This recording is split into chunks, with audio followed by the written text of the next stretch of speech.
Hi again guys, and welcome to episode 36 of Weekend Warriors, the review series for GranTurismo's sports cars, some newer, not so many older ones. They tend to be kept aside for days gone by, but occasionally we do feature some slightly older sports cars. Now this vehicle looks a lot older than it actually is, and that's because it's the second incarnation, if you will, of one of the most iconic sports cars ever made, the DeLorean.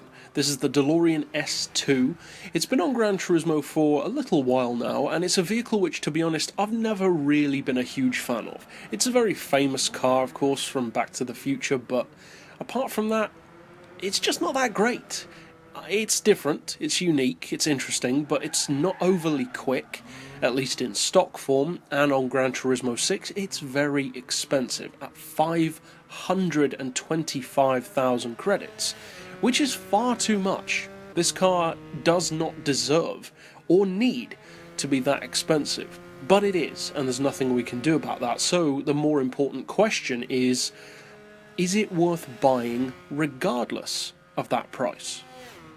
Well, to some degree, the answer is fairly obvious if you've been on this channel a little bit longer, because of course we have talked about this car before in the Dark series for vehicles which are underappreciated and that are worth checking out. So, of course, to some degree, yes, I would recommend checking this car out, but in these particular reviews we go a little deeper into the specs in particular and talk about the car in maybe some different scenarios to that of Dark, because in the Dark series we're talking more about whether or not you should just check it out regardless of what it's good for, whereas in these series we get a little bit more specific. So what do you get for that 525,000 credits?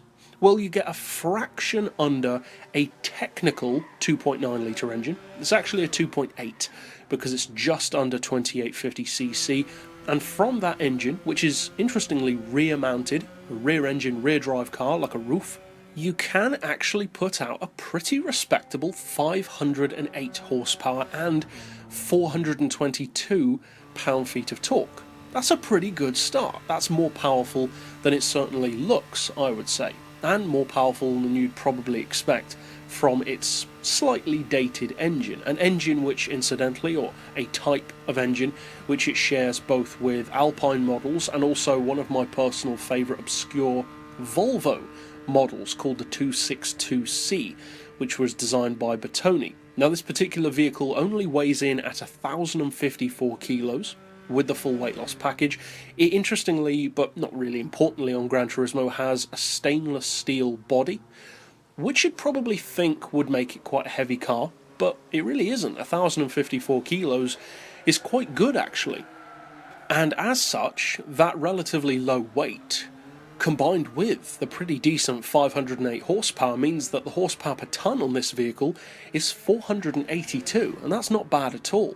The fully tuned PP is understandably a little too high at 551. I definitely wouldn't recommend racing it at that level, but at some lower levels, maybe 500, 525 at a push perhaps, it can be not necessarily the best thing out there, but it can give the better cars a pretty good run for their money and potentially win some races. It's not going to win things left, right and centre for most people, but for some drivers who want to try something a bit different, a bit more unique, it can win.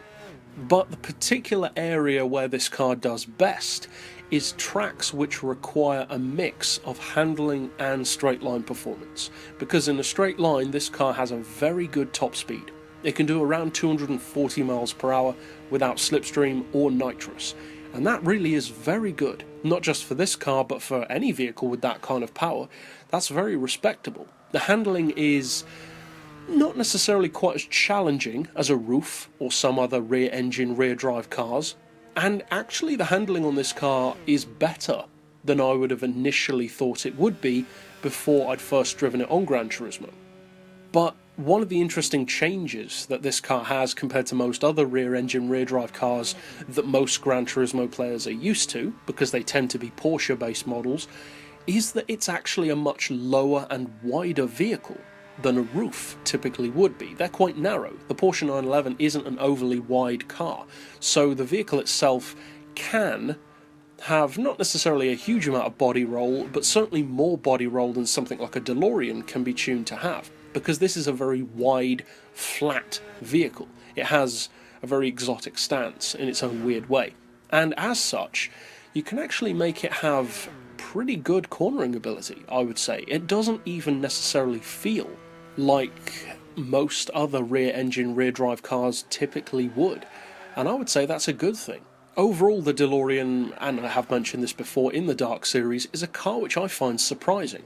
It's one of the most unique cars in the game in terms of its all-round presentation and package, being too expensive, not necessarily inspiring to look at. It certainly doesn't look intimidating, but it's actually much better than most people would give it credit for, definitely including myself. It's a car that, for people who like things that are genuinely different, certainly does offer that. It's kind of like an old school American exotic in a weird kind of way. So overall, although I would definitely say that this DeLorean is way too expensive at 525 grand, it would be better off at say 52 grand instead, it is worth checking out for some people.